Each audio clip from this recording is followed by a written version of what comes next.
Are you ready?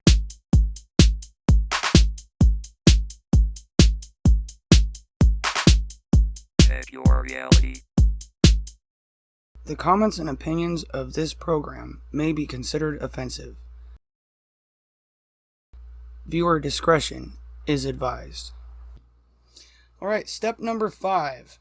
Organize a compact of free states. MAGA folk need to build a nation within nations. This doesn't mean secession. Russia and China would be quick to exploit such division. What's needed is a reaffirmation of the 10th Amendment rights as already outlined in the U.S. Constitution. The already out-of-control federal government is about to go on a rampage against every form of independence left in the country. Every red state with the courage to do so must immediately begin working toward a formal compact to collectively oppose all forms of federal overreach. Such a formal alliance should start with Florida and Texas, then grow by inviting Oklahoma, the Plains states, most of the southern states, New Hampshire, the free Midwestern states, the Republican-led northern and western states. Such an alliance, stretching from the Florida Keys and the Gulf of Mexico all the way to the Great Lakes and the Canadian border and even Alaska, would bisect the entire country.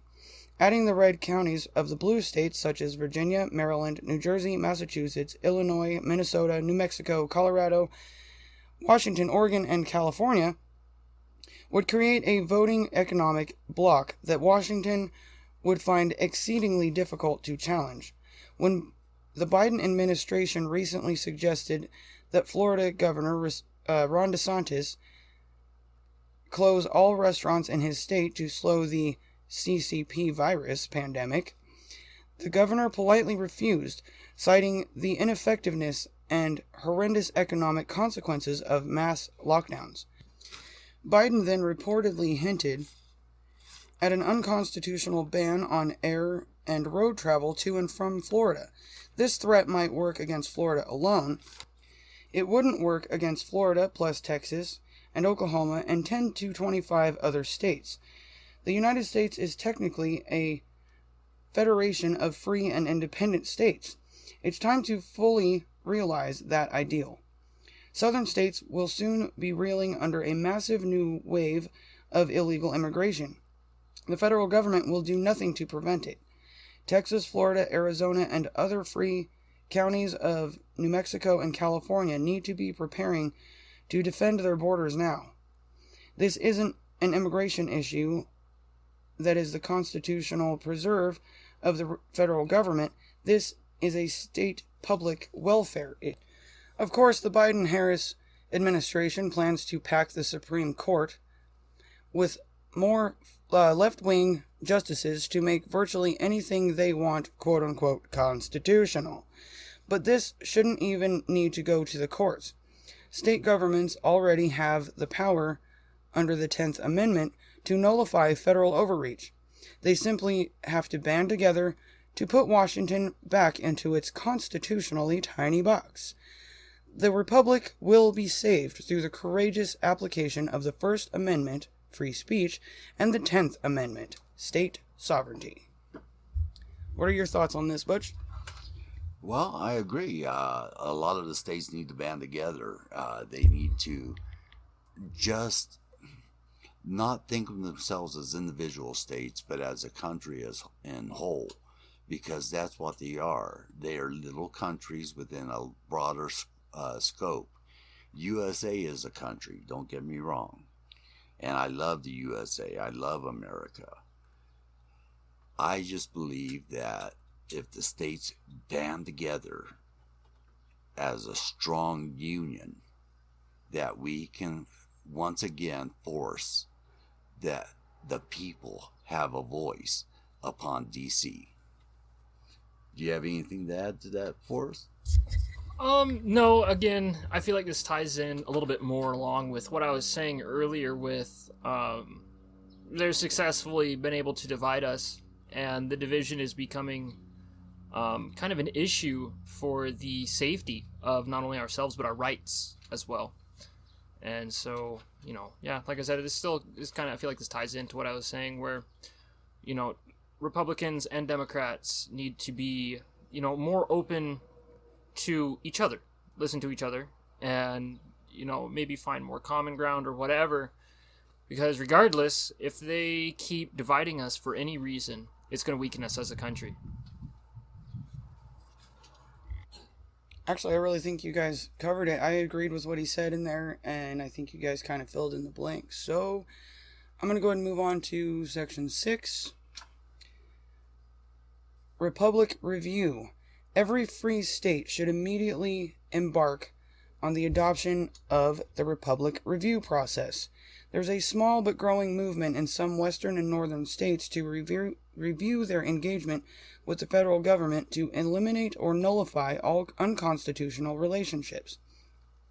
Under the Constitution, the states are technically superior to the federal government. They're sovereign under the equal footing doctrine and have the legal power to refuse to engage in unconstitutional programs.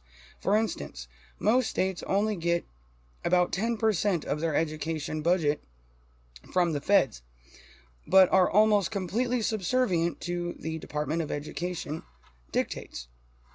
Why not forego this measly 10% in exchange for a return to local control over all public education? America is losing its youth in public schools. Every patriotic parent knows this. This would give parents more control over their children's education and restore citizens' control over their own government. Is it worth 10% of your state's educational budget? If the free states are willing to stand against the federal overreach, they must also be prepared to forego unconstitutional federal money. A thorough Republic Review audit would soon return power to the state legislatures where it belongs. And I think us as Oregonians can really relate to this. Oh, yes. We've said before we were going to talk about Kate Brown, so maybe this is kind of our chance to throw that out there. There's a lot of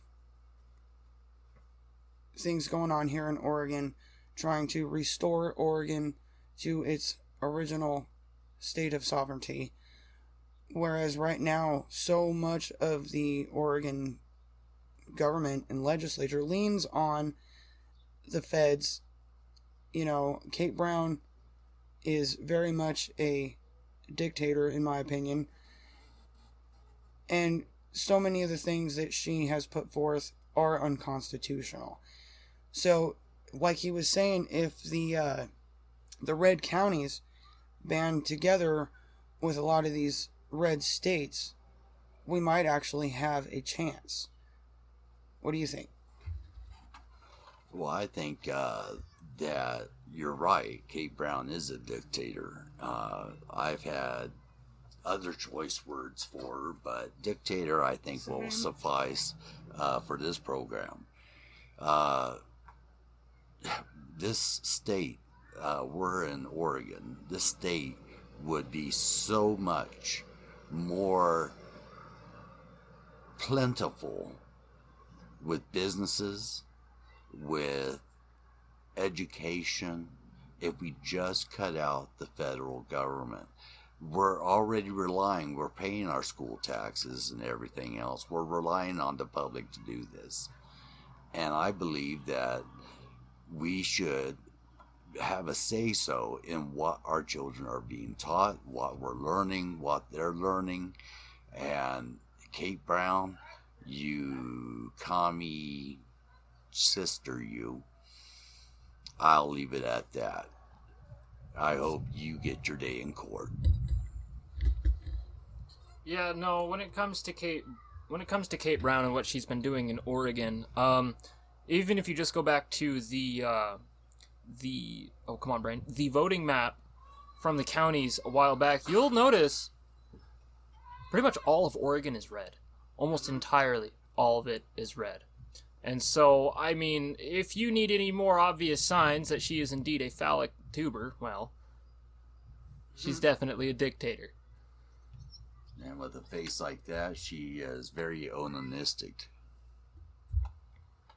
Or pompous, as the Brits would say.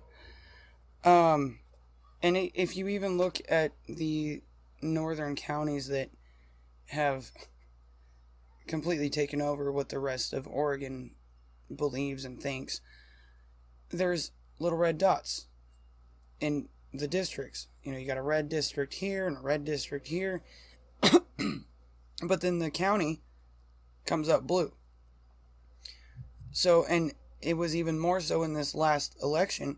There were more red dots in the blue counties than there has been before.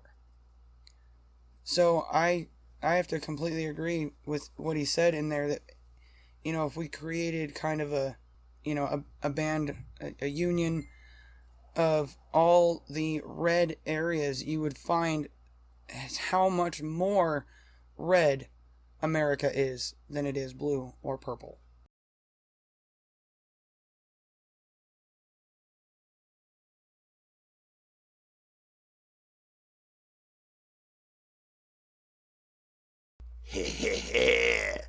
Damn it, Billy. Give me back my liquor.